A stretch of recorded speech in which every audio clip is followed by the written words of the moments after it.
یا بسم الله. السلام علیکم و رحمت الله و برکاته. تماشابینان عزیز، همه آنهایی که این برنامه ما را پیگیری میکنید از شما خیلی منتدارم. امیدوارم که خوب و سلامت هستید. دوستان عزیز، هفته گذشته ما با سبب‌های تکنیکی نتوانستیم برنامه را برگزار کرده و امروز انشاءالله که نصیب باشد برنامه را راه اندازی کردیم. امیدوارم که همه شما، خانواده شما در این ماه شریف رمضان صحت و سلامت هستید و خسته نشده گشتید. دوستان عزیز، امروز برنامه با موضوع مخصوص یعنی موضوع گیوپولیتیک یعنی سیاست جهان و تاثیر آن به جامعه تاجیکستان میخوایم صحبت کنیم. و در ابتدا من مثل هر وقت میخواستم همه شما تماشابینان عزیز، خواهران مهربان، برادران گرامی را دعوت کنم تا برای آبونه شدن، گذاشتن لایک های خودداری نکنید. حتما این کار را کنید. در این رسانه های ما را در تیک تاک، در اینستاگرام، در فیسبوک، در تلگرام پیگیری کنید. امیدوارم که از این برنامه ما چیزی به دست خواهید آورد و برای ما اگر خواهید کمک کردن، کمک شما فقط همون لایک شما است، چون که وقتی که شما یک لایک میگذارید خود از خود برنامه ما رو یوتیوب به یک نفر دیگر که ما حالا تماشا نمیکرد به او پیشنهاد میکنه و این از الگوریتم خودی یوتیوب. خوش، بسم الله گفته سر میکنیم برنامه را. مهمان امروزی ما دوستان گرامی، معاون راهبر پیمان ملی تاجیکستان استاد علیم شیرزمانov هستند و با آقای علیم امروز ما میخوایم یک صحبت صمیمی داشته باشیم درباره چخیل که گفتم سیاست، تحولات سیاسی که در جهان میگذرد و تاثیر آن به جامعه تاجیکستان. سلام علیکم آقای علیم. سلام علیکم سلیم جان و سلام علیکم تماشابینان یوتیوب کانال پیمان لایف. و منم با سلیم جان همراه شده دعوت میکنم که هرچی اگر در وقتی همین نوار شما عبونه شوید، یوتیوب تشخیص میدهد که این برنامه، این نوار خوب است و به دیگران اون را توصیه میکند و با همین تعداد تماشابین زیاد میشود و همین خیلی هممون که در یک نظر هستیم که شما با ما در یک همین نظر هستید که ما رو تماشا دارید، به استثنای اون نفرانی که از نگاه از چیزی از مسئولیتشون است ما رو تماشا کردن، دیگران در ما هستید و جانبداران ما بیشتر میشه. شکر خدا تا حاضر زیاده از 10,000 آبونه داریم در این کانال. در این کانال در یک هفته یک بار برنامه میگذاریم، همین روز شنبه، چون دیگر روزها همه بندن، همه سرکارن. خب نشکر خدا 10,000 آبونه این خیلی خوب است. 10,000 زیادتر، البته اون زیادتراش اگر ما گیریم اون مسئولانی که با پگان ها در کابینت ها میشنن تماشا میکنن اونها باشه، 10,000 یعنی مردم، نماینده مردم عزیز خدا ما هستن که این خیلی برای ما خیلی جای قدردانی و افتخار از فرصت استفاده برده. همه شما رو اونهایی که آبونه شدند و تماشا میکنن مینداری میکنم و از نام کارمندان تکنیک، از نام گروه رسانه پیمان ملی تاجیکستان از همه شما مینداری میکنم. این چنین در ابتدا حالا البته اکوی علیم سخن میتیم، من از فرصت استفاده برده همه بانوان، مادران، خواهران، دختران، خلاص همه اون مردمی که از تاجیکستان هستند، بیرون از تاجیکستان هستند، اونهایی که ما را تماشا میکنن، همه این بانوان، خواهران، مادران با این روزی که یک جشن است، جشنی در اصل گریم جشنی دفاع از حقوق زن هست، اما در تاجیکستان میگیم روز مادر است، در اون گریم 365 روز است روز مادرای ما انشالله. و امروز یک بهانه است برای تبریک و ما حتما که تبریک خود را میرسانیم. فراموش نکنیم که در این برنامه ما در ماه رمضان رفت ایستاده. اکوی علیم هم حالا در مابین رمضان، در مابین برنامه باید افطار کنن، اما به هر حال از اکوی علیم مینداری میکنیم که به همین شرایط نگاه نکرده راضی شدن و با برنامه ما اشتراک کردن. مرحمت اکوی علیم، اگر درباره همین امروزه روز دفاع از حقوق زنان چیزی گفتنی داشته باشید. مرحمت همچنین یکی از راهبران پیمان ملی تاجیکستان و بعد از این میگذاریم به موضوع برنامه. مرحمت. خب منم با تبریکات سلیم جان همراه میشم و میخواستم دقت به توجه تماشابینان رسانم یا خاطر رسان کنم که بسیار تعداد از شهروندان ما بعد از سر شوروی آمدند و همین عید رو یک نوع چیز همین روز رو یک نوع با بعد انتقاد کشیدند و از این یک عید کمونیستی یا یک عید نمیدونم یعنی با چیز ما با فرهنگ ما سازگار نبودگی قلمداد میکردند. در اصل چنین نیست. یعنی ببینید این روز مبارزه برای حقوق خود، خب حقوق خانم ها البته که در غرب پیدا شد و اینها از حق زنان دفاع کردند. تصور کنید که ما در حقوق زنها را میگویم، در حقوق خانم ها حقوق جنس لطیف را میگوییم که در همین روز مایه شد و امروز عید رو جشن میگیریم. در اصل این عید گفتن نشاید این روزی است که این مبارزه خیلی که تجربه نشون میدهد این مبارزه یک عمره است. یعنی تو بشر است همین مبارزه وجود دارد و ما در همین برنامه خود امروز با این موضوع هم میگوییم که چرا همین مبارزه ای که همون خانم ها در ابتدای همین بر اثر مبارزه اونها همین روز پیدا شد، چرا همون مبارزه هنوزم خاتمه نیافته است. یعنی همون تبعیضی که همون روزها نسبت زنها خب جاری بود، نه فقط نسبت زنها، نسبت اقلیت ها، نسبت خب نژادهای فرق شونده، یعنی تبعیض وجود داشت و همین یکی از تکان دهندگان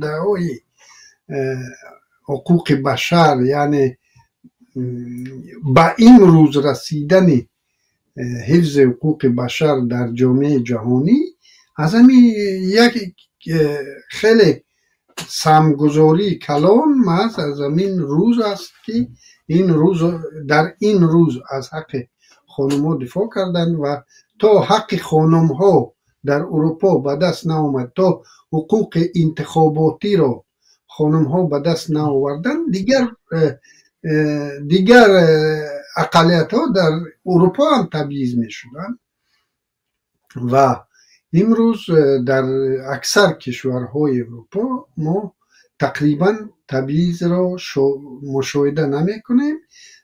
البته که در همین چند سال اخیر باز راستگرایان در بعضی کشورها با پیروزی رسیده استادند و این هم بر اثر بوران عمیقی خب میگراسیونی میگن، بر اثر همین بوران عمیق آمدیم جامعه غرب آمد و باز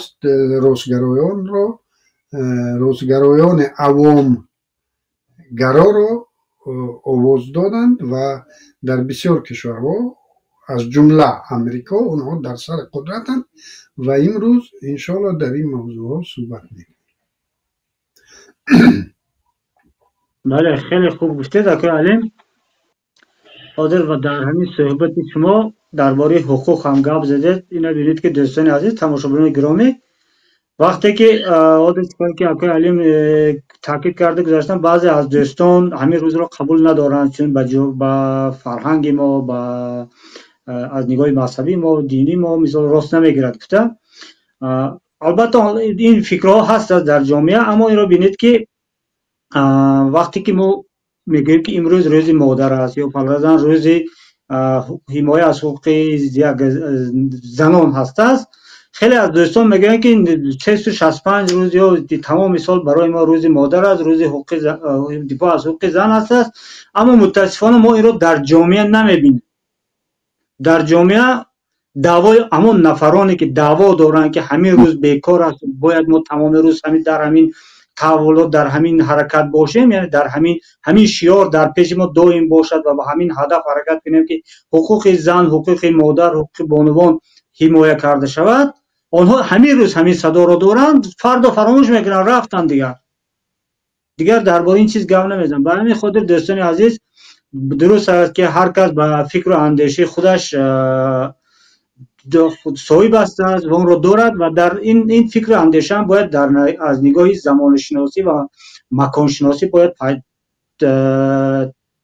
شکل گیرد و از نقطه نظر من باید که ما این روزها رو فراموش نکنیم و عیناً همین روزها ما باید گوییم از همون کمبودی که نسبت به بانوان و نسبت به زنان در تاجیکستان هست ما باید گفته شود. علال خصوص ما می‌بینیم در زندان‌های ما زن‌های هستند که زندانی سیاسی هستند و مثل الفت خانم محمدشاهی و شاهیده محمدجانова، من باز یک نفر دیگر را همراه کردن، رخشانه حکیمova، اینها همون زن همون مادرها هستند که حقوقشان پایمال شده است. حالا در چند روز پیشتر من یک مکتوب خواندم، یک مطلب خواندم، گفته شده است که 150 نفر یا 160 نفر از زنان با رئیس جمهور مکتوب نوشته است که تا آزاد کند یا که سبوکی بیارد برای رخشانه. میبخشید نخود در تاجیکستان 150 نفر یا 160 نفر زن باشد که امضا کرده تواند تا از یک هموطن خودشان دفاع صدا برارن برای دفاع کردنش. کنه دیگران.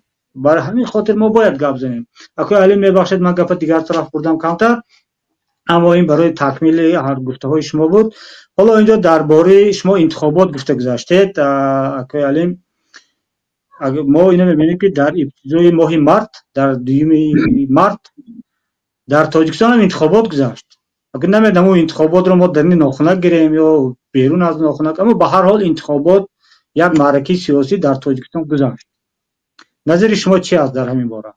اگر درباره این حقوق زن چیزی گفتنی باشد مرحمت میتونید دوام دهید، اگر درباره این دیگر گفتنی نباشد میتونیم درباره انتخابات حالا حرف زنیم. اختیار در دست شما کجا. خب ببینید، انتخابات در تاجیکستان از سال 1985 به این سو حساب کنیم که بعد از بسر قدرت اومدن در شوروی میخائیل گورباچوف و از سر گرفتن بازسازی و آشکار بیانی انتخابات به تاجیکستان آمد و اولین و آخرین انتخابات که در تاجیکستان برگزار شده بود این هم زمان سال 85 بود که بسیار موردها همین خود امام علی رحمانوف میوید و در بسیار موردها از خود تعریف میکند که من همچون مخالفی یک نامزد رسمی دولتی پیشبری شدم و با پیروزی رسیدم. همین دروغ را چندین بار او تکرار کرد که البته این دروغ محض است. همچون به حیث یک دیرکتور سفخوز بود چی بود او وقتا حزب کمونیست همینها را پیشبری میکرد، یعنی کارگران خوجگی قشلاق را در تاجیکستان اساسا پیشبری میکرد. ولی در این میان بودن چند نفره که چه در جمهوری و چه در سابق شوروی بر خلاف خواست قدرتمندان، یعنی برخلاف خواست حکومت انتخاب شدن. یکی از اینها در خاروخ مثال دولت خدا نظر بود که بار اول در تاجیکستان در تاجیکستان هنوز شوروی مردم در شهر خاروخ با جانبداری از دولت خدا نظرov با تظاهرات برآمدند. گرچند تعدادشون خیلی کم بود، لیکن از حق چون دولت خدا نظر رو با همون جلسه ای که در اون پیشبری نامزدو برگزار می شد رو ندادن و این مردم آمدن و در اون وقت آتاخان لطیفی خدا رحمتش کند بود شخص با اعتماد دولت خدا نظر. او بنده خدا را در بیرون انتظار بود، یعنی او را حتی به تالار راه ندادن و در چنین یک شرایط که خیلی نمیخواستند چنین نامزد پیش بری شد، مثال یکی از مثال هایی که بنده خودم شاهد هستم، همین سال 1985 بار اول و بار آخران در تاجیکستان یک انتخابات برگزار شد و متاسفانه چون در تاجیکستان اون وقت مردم خیلی که حاضر حتی حاضر برای مجلس های ولایتی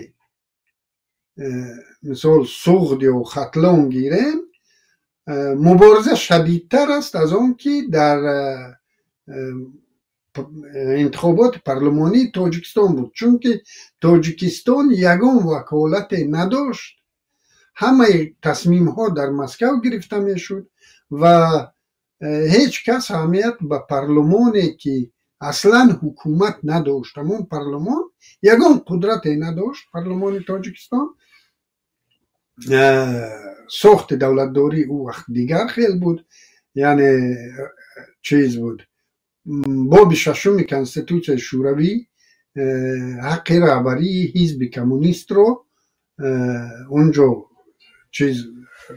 مستحکم کرده بود، یعنی چی بود جمله بندی او در یادم نیست، همون باب ششم کنستیتوسیون میگفت که حزب کمونیست حزب رهبری کننده، یعنی نیروی رهبری کننده شوروی است و این همون حکومت و پارلمان و دیگر همش تابع همون حزب کمونیست بودن. کاتب کمیته مرکزی بودن اون وقت خدا رحمت کند قهار محکموف بودند در این سمت، در حالی که ما سروزیر داشتیم، ما رئیس پارلمان داشتیم. یعنی اگر به امروزه چیز کنیم، مثال پرزیدنت اون وقت غایب نظر پالایف بود، مثال اگر به امروزه وظیفه ها رو تقسیم بندی کنیم، لیکن او در دستی چی نداشت. از همین خاطر همون مردم، همون نخبگان ملت به همین پارلمان جمهوری رغبتی وارد شدن رو نداشتن و اون چند نفری که با سروری طاهر عبدالجبار به این پارلمان راه یافتند و طاهر عبدالجبار هم محض به خاطر اون که یک سال پیش از این انتخابات پارلمانی و 2 سال پیش از اون یک حرکت مردمی رستخیز رو تأسیس داده بودند و اون وقت که سال 92 که در تاجیکستان منمای خونین به وقوع آمد، این فعالان با سروری طاهر عبدالجبار بودند که میان مردم و حکومت در آمدن و نگذاشتن که این خونریزی همون روز و ساعت خونریزی بیشتر شود و توانستن مردم را مدیریت کنند و از همین خاطر طاهر عبدالجبار اون وقت سیف الدین تورایف و به همون مانندها یک چند شاید 4-5 دپوتات حاجی اکبر توره جانزاده 4-5 دپوتات مردمی بار اول صرف نظر یعنی بر ضد خواستی حکومتداران دور به پارلمان انتخاب شدند، ولی متاسفانه اونا اقلیت بودند و این پارلمانی که اصلا نمایندگی از ملت تاجیک نمیکرد، یک باره در یک روز، همان روزی که استقلالیت به ما تقدیم کرده شد که ما به اون آماده نبودیم، اومد و امین پارلمان یکی حکومت شد. امین پارلمان شاخه اساسی دولت شد و البته که اون نمایندگانی که در این پارلمان انتخاب شده بودند اونها نمایندگان ملت نبودند و اونها موقع مستحکم و مستقل نداشتند و اونها دیگر بازیچه دستی میدان ها شدند و آمدند و با خواست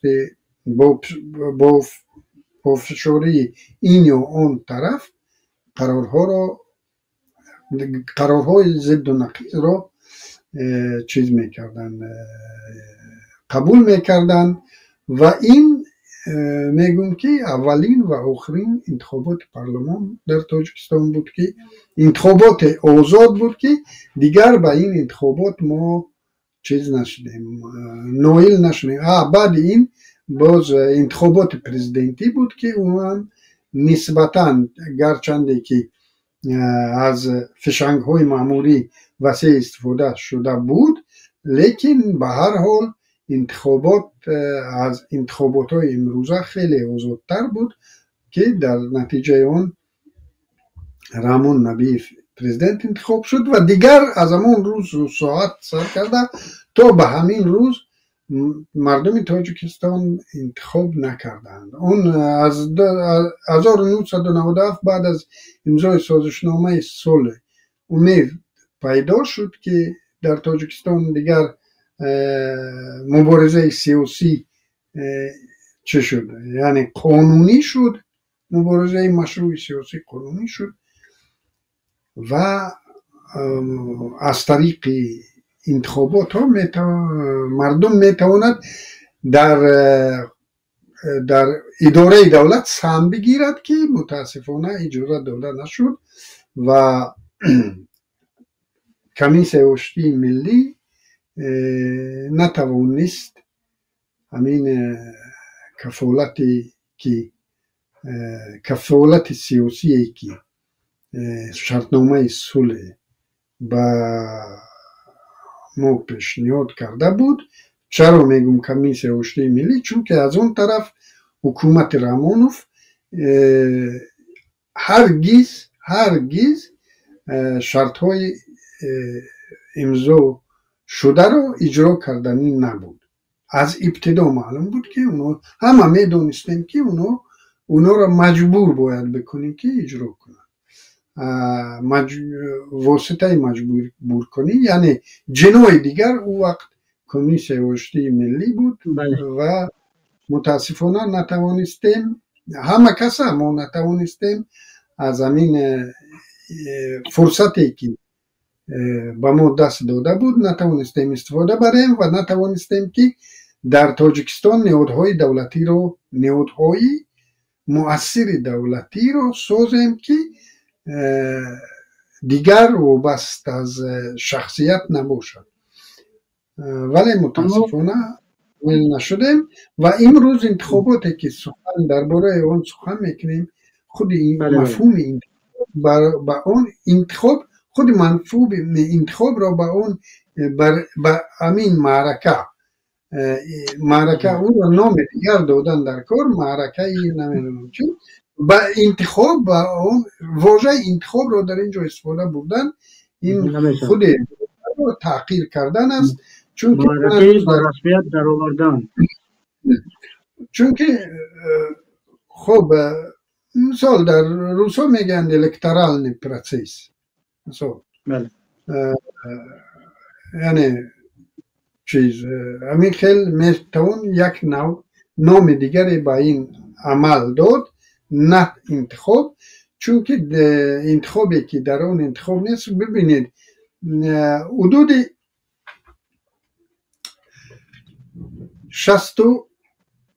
63 وکیل انتخاب می شوند. از این 63 با جای همین 63 وکیل حدود 100 نفر نامزد پیش بری شده است. 100 نفر در 60 جای. از همین 63 وکیل 41ش یک منداتی است که در تمام دنیا حتی در انتخابات های نایوی و شهری و نمیدونم مایدتر هم در تمام دنیا هم از جمله در تاجیکستان مبارزه ها شدیدترند و نامزدها از 2 و 3 یا بیشتر نامزد پیشبری می شود که ببینید اگر 63 وکیل داشته باشیم و از این 41 تاش یک منداتی باشد، در یک منداتی حداقل 3 نفری نامزد باید باشد که انتخابات باشد. برای همین حتی همین اجازت رو ندادن. ببینید با همین 41 حوزه یک منداتی در تاجیکستان برای یک حزب رحمانوف یک چیز شغل شده است. چی میگن؟ شغل آدم هایی که از تمام وظیفه ها کنار زده شدن و با نفقه اونا را رساندن در کار است که نفقه خدمتچی دولتی را بگیرن، اونا را از دیگر جاها پیش میکنن و در همین 41 جای از نام حزب خلقی دموکراتی اونا را پیش بری میکنن. و دفعه گذشته به فکرم همین بنده خدا سید جعفر به فکرم یک نفر بود که غیر خلقی دموکراتی، اون رو هم با اجازت همین خود رحمانوف غیر خلقی دموکراتی از حوزه یک منداتی کدام حوزه یک منداتی انتخاب شد. دیگر باقی 40 نماینده از حزب خلقی دموکراتی انتخاب شدن در همین 40 حوزه و باز 22 وکیلی که 22 نامزدی که حزب در روی خط حزبی وارد میسازن. نه همه حزب ها میتوانند همین 22 نفر رو وارد سازند. نمیدونم این سال چه خیلی شد، لیکن تا انتخابات پیشتر همین 22 نفر باید گرو انتخاباتی رو سپارند و کمیسیون مرکزی انتخابات باید گرو انتخاباتی سپارند و اگر حزب 5000 سوم بود. چقدر باز فراموش کردم.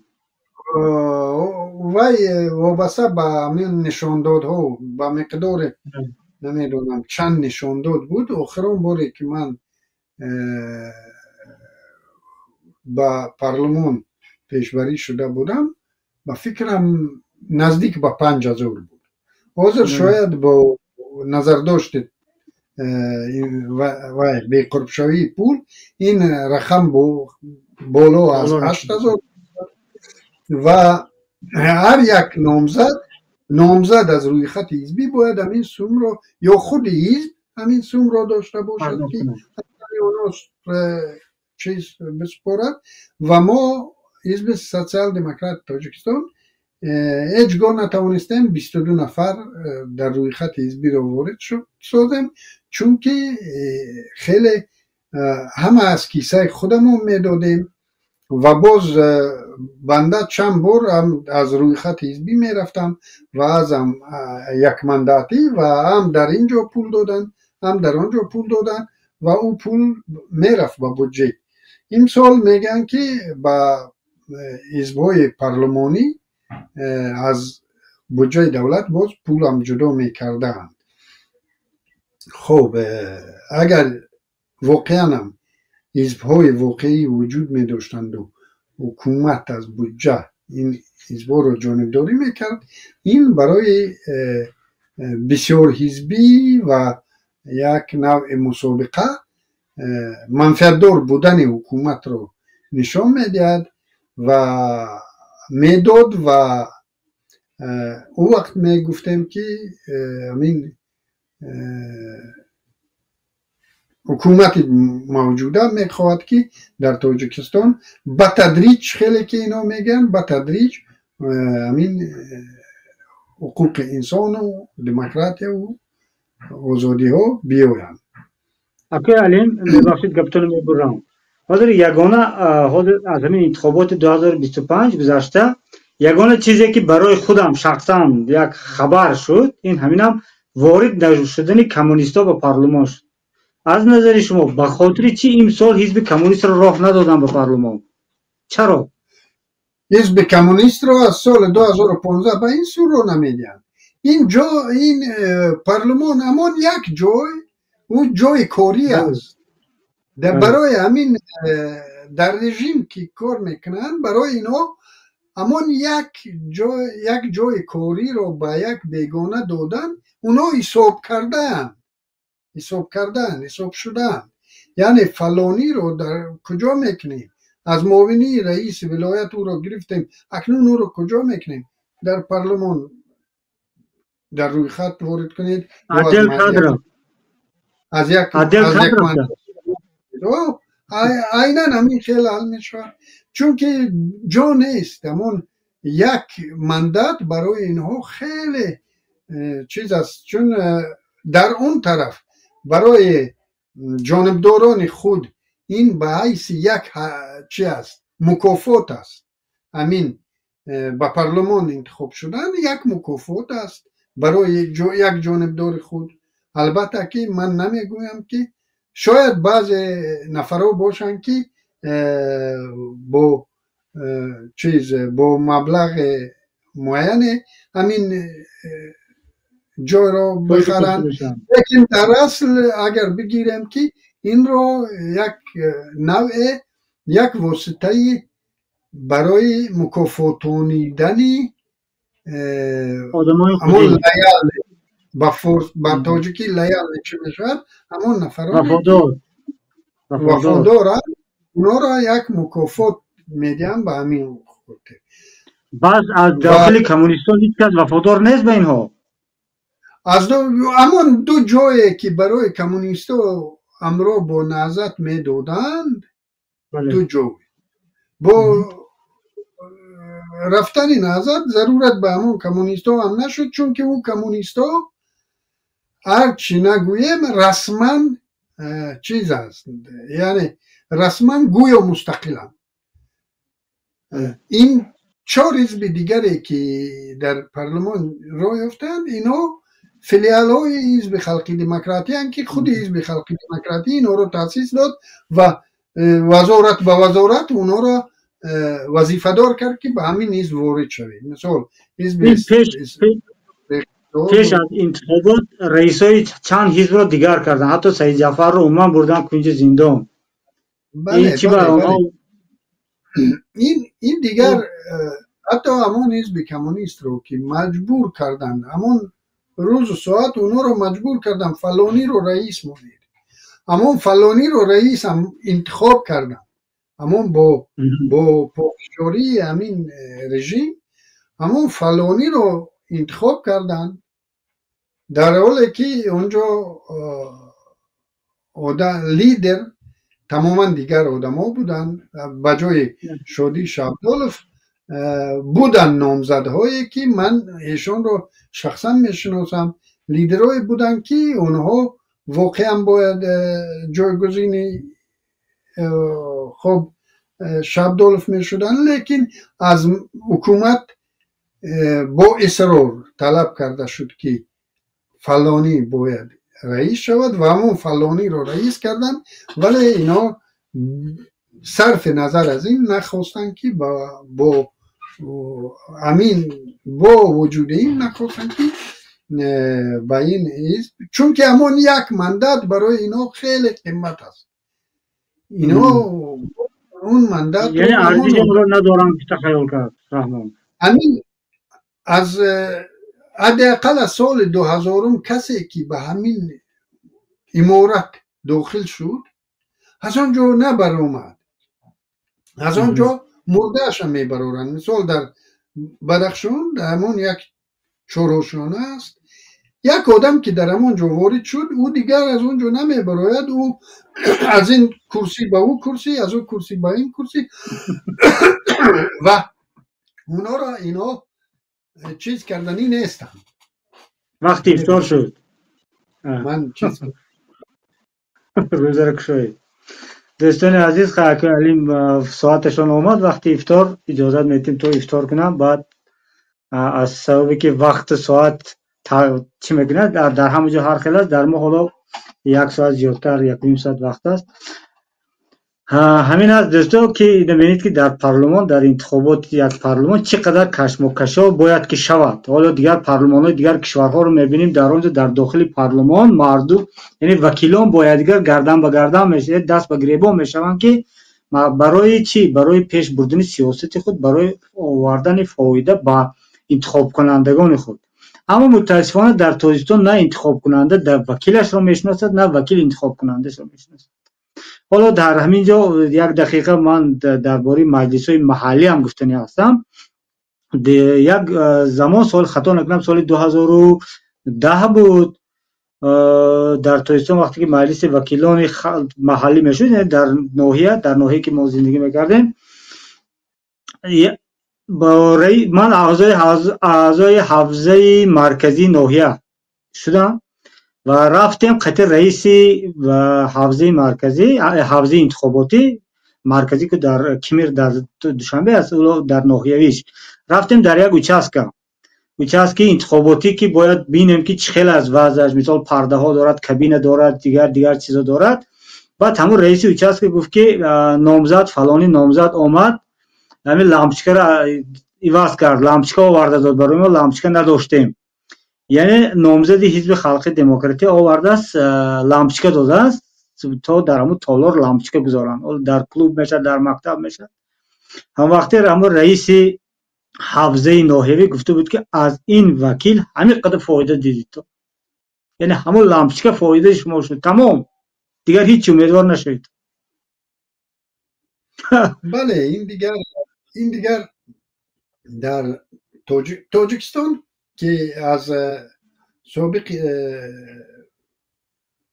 جمهوری شوروی، تاجیکستان یکی از خب بهترین میراثبران شوروی است که تقریبا تمام همون چیز شوروی رو نگاه داشته است، همون نظام شوروی رو در خود نگاه داشته است.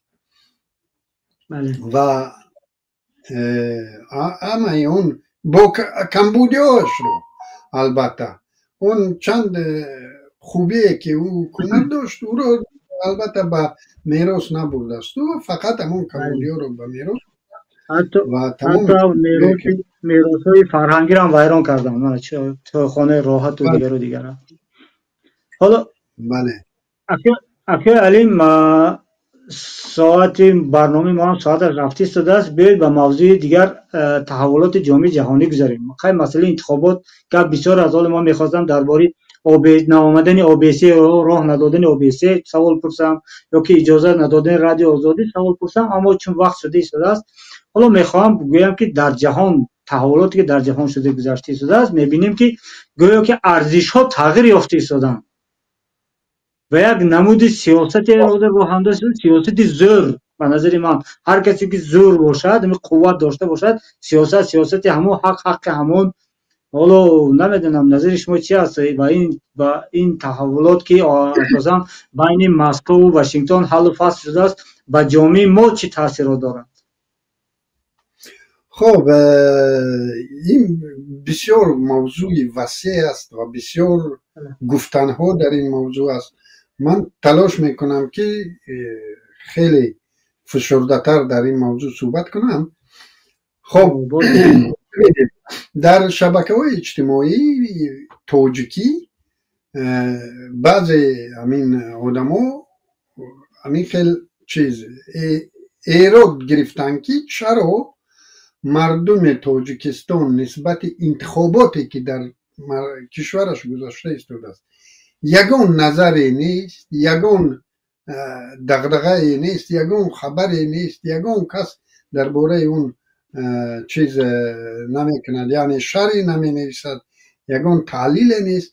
لیکن درباره آخری ترامپ و زلنسکی چند کارشناس تاجیک از همون راشا تودی کپی پیست کرده یک مطلب های تحلیلی کلان رو پیشکش کردن که این مطلب ها تقریبا همون مطلب هایی هستند که رشا توده میکند و خب همین چیز رو آورد. یعنی چرا توجیکا به این متوجه بیشترن. البته که امروز من با یک نوع بر ضد همین ایراد هستم، چون که نمی شود همین وضعیتی که به عمل اومده است در دنیا به واسطه تاثیر بیشترین رو به مردم مثل تاجیک میرسونه.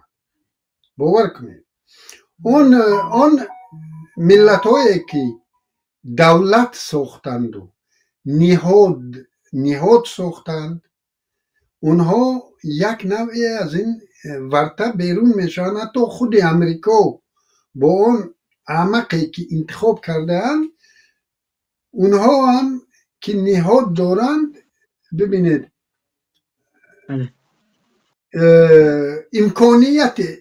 امکانیت از این ورطه بیرون شدنشون، یعنی شانس از این ورطه بیرون شدنشون به مراتب بیشتر از تاجیکستان است. لیکن یک چیز رو باید دقت تماشابینان رو اینجا جلب کنم که اکثر تماشابینان ما همون زیایان نمیگم، روشنفکران میگم. روشنفکران ما در مورد یعنی عوض نشوی حکومت در روسیه گپ میزنی یا در تاجیکستان گپ میزنی، مردم همون زیایان ما هم جانبدار پوتینند و بعضی حتی مخالفان رحمانوف هم جانبدار پوتینند.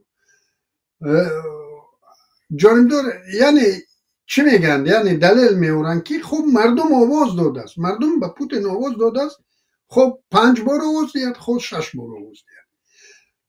در تاجیکستان هم همین گپ گفته ایستادن که مردم انتخاب کرده ایستاده است و من قبول دارم، واقعا مردم انتخاب کرده ایستاده است. همین مردکه باز 10 سال دیگر هم انتخاب میکنند. برای چی؟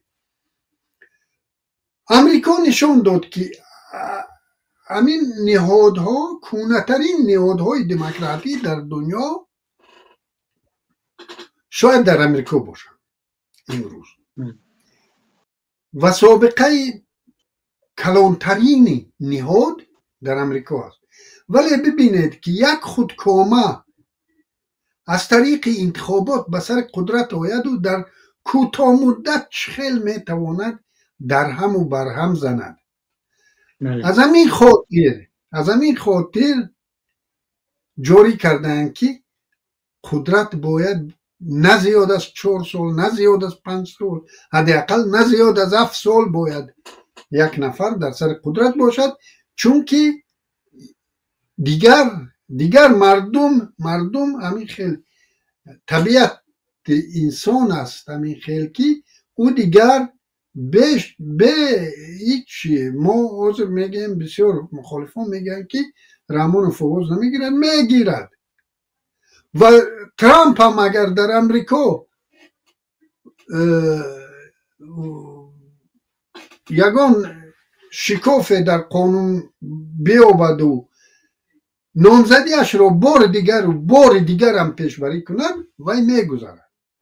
چون که مردم نوابسته از آن است که او سابقه مسلمانی دارد، سابقه نصرانیگی دارد، سابقه بتپرستی دارد، سابقه یعنی او اقتصاد ترقی کرده دارد رنگ چین و امریکا، یا اقتصاد ندارد رنگ تاجیکستان. لیکن همین تعدید برای جامعه، تعدید ترامپ و تعدید رحمانوف برای جامعه همیشه است. برای همین نهاد می سازند تا که همین دیگر امکان نشود که یک نفر بیاید و غصب حاکمیت کند. برای همین این یک درس برای تاجیکای ما. درس دوم برای تاجیکای ما، زیاد تاجیکان ما امروز در شبکه ها شرح ها می نویسند. حاضر همون کمتر شدند یا من کمتر میبینم، لیکن زیاد پوتین دوست دارن و بیشتر اونها صاحب شناسنامه روسی هستند و امروز در همین جنگی چیز میگن به توجیکی اگریسیو نه چی میگن همین تهدید کنند جنگ نه واژه ها را گم میکنم. همین جنگ ناعادلانه ای که روسیه به یگان سبب به اوکراین انداخته است و اگر همین پوتین که ترامپ همین کار کرده است، اگر همین پوتین به جزا از همین جنگ براید بگذار صلح کنن، بگذار چیزی نکنن. خیلی که در تاجیکستان شد، اما صلح تاجیکستان در اینجا نشد. صلح تاجیکستان که در اینجا شد و همون پوتین رحمانوف شد، من بر روسا کاردار نیستم، گرچنده که اونا هم بنده خدا هند، از اونا هم رحم هم میوید. همه اون دو گروه مردم ضربه سخت میخورد از همین صلح، از چنین نمود صلح. این یکم شهروندان روس سلاویانسک ونیشنسک میگن، همون شهروندایی که در جنگ شرکت نکردن، بله. حتی گپ نزده، حتی ضد نبوده، یک نوعی از همین سفربرکنی گریختن نرفت. همه اونها زیر شتولت قرار میگیرن، چون که همین قهرمانای جنگ برمیگردن. نسبت اینها امروز علیه قانونها برآورده شدند که اینها چیز دخل ناپذیری دارن. اگر نه در کوچه همین از جنگ آمدگی وتران با یک جنگ نرفتگی جنگ شود و حتی معیوبش کند، باز او در آخر جوابگر می شود. و تصور کنید او تاجیک پاسپورت داره که وضعیت او چی می شود. تاجیک شناسنامه روسی دار، امینا که آمدن وضعیت او چی خیلی می شود. نسبت همون زندانی های ریسیدیویستی از جنگ آمده را نمیگم، همون آدم های ملکیه که موبیلیزاسیون شدند و از اونجا برمیگردن، اونا دیگر حتی در عائله های خود اونا دیگر همان آدم ها نیستن. تاجیکای ما که نیز کم نیستن در این جنگ، تاجیکای چی شهروند روسیه داشتگی چی نداشتگی در این جنگ کم نیستن و اونها هم که برگشتن اونها هم علیه همون آدم ها نیستن. اگر برادر من در این جنگ باشد، مخصوصا از طرف ناحق اگر باشد، اگر مثال وطن خود رو دفاع کند و مورد امین یعنی همون جنگ دیگر است، تاثیر روانی دارد. حتی اگر وطن خود رو از وطن خود دفاع کنی تاثیر روانی است، لیکن با اون حد اینه که تو در یک جنگ چیز ناحق شرکت کنی، باز در طرف بیگانه. یعنی تو تاجیک با این چی ربط داری که روی مردم بیایبی اوکراین رو بکشی؟ حتی اگر او عربی باشد، او سلاح دار باشد، تو حق نداری او را کشتن، چون که تو در زمینش اومدی. و اینها که برگشتن، تصور کن که مثال تصور کنید که همه تماشا بینن، تصور کنید که همون تاجیکا برگشتن به روسیه. اونها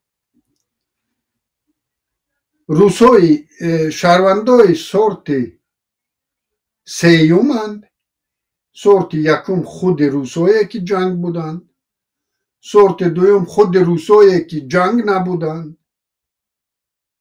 سورت سوم و چچن و داغستانی و دیگر این جنگ بودگی های تاجیک سورت چهارم میشوند در خیل. لیکن اینها همون از جنگ آمدگی تاجیک ها پسترین برای خود رو کرا میابند؟ باز مهاجر رو، باز همون تاجیک خود رو، همون تاجیک از جنگ آمده تاجیک خود رو باز میابد برای خود، که همون همه اون چیزی که یعنی خیلی که در ارتش امروزی یعنی همون تاجیکی از جنگ آمده که در نزد همون روسی از جنگ آمده به گفت برادرمون عبدالسلام مدینه زاده یک چموشنیک بود نزد او روس، او مجبور میشد که او اشتیاق پیدا میکند که یک چموع دیگر او در زیر دست خود پیدا کند که این تاجیک او میشد. برای همین ببینید اگر همین خیل من بعد ایران میشوم از تاجیکایی که از این جنون میتونه بی‌طرف باشه، میتونه تماشابینا میتونن گوین که شما را با اوکراین چیکار و با روسیه چیکار و با امریکا چیکار میتونن گفتن و شاید هم داشته باشن. بله این همون تاجیکا به همین تاجیکا از من شما شاید اکتر باشن حق میدیم، لیکن همون تاجیکایی که جنای ناحق را گرفتن اونها را اصلا درک کردن نمیشد، چون که خودتون مظلوم هستید، خودتون در همون سطح مظلومیت در بین این مردم قرار دارید و میوید از این از یک مظلوم دیگر که او را اقلا در دل خود با او به گفت تاجیکو بلیشکی کن که اگر پوتین در نتیجه این جنگ جزا بخورد انا همین حالت رو نمیدید، همین حالت با وقوع نمیوید و باور کنید که برای تاجیکا امروز بسیار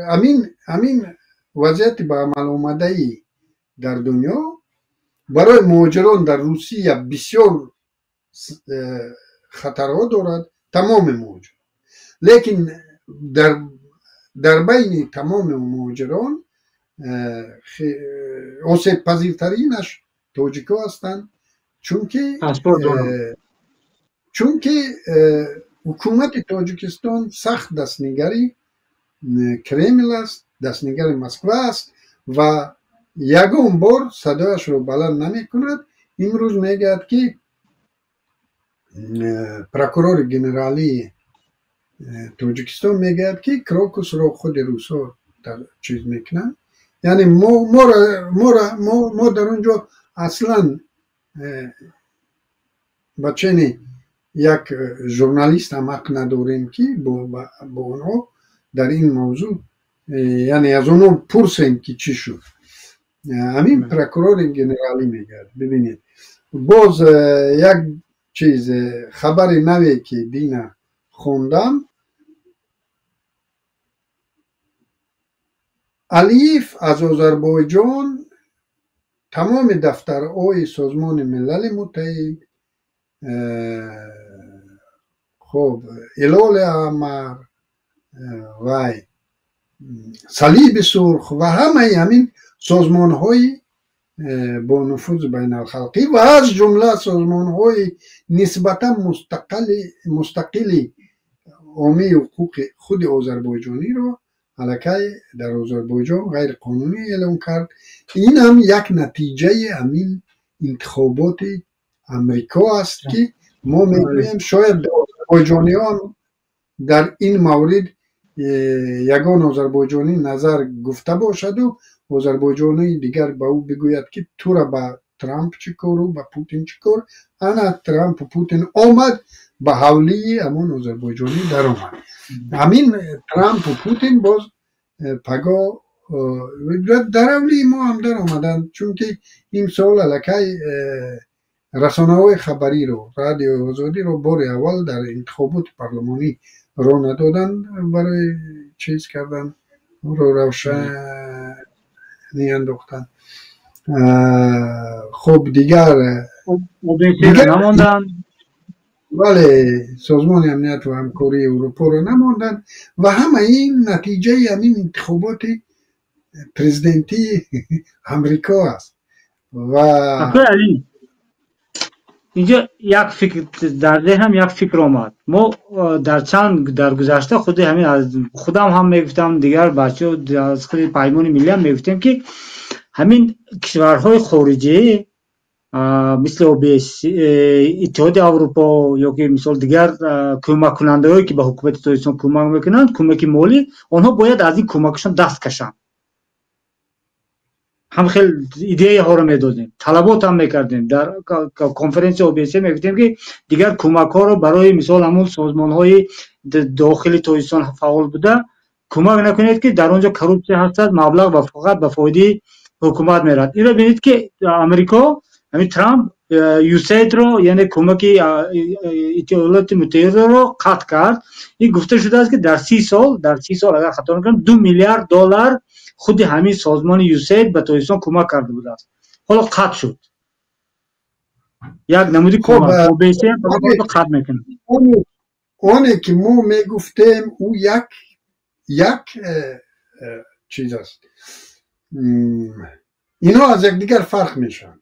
یعنی ما چی طلب داشتیم؟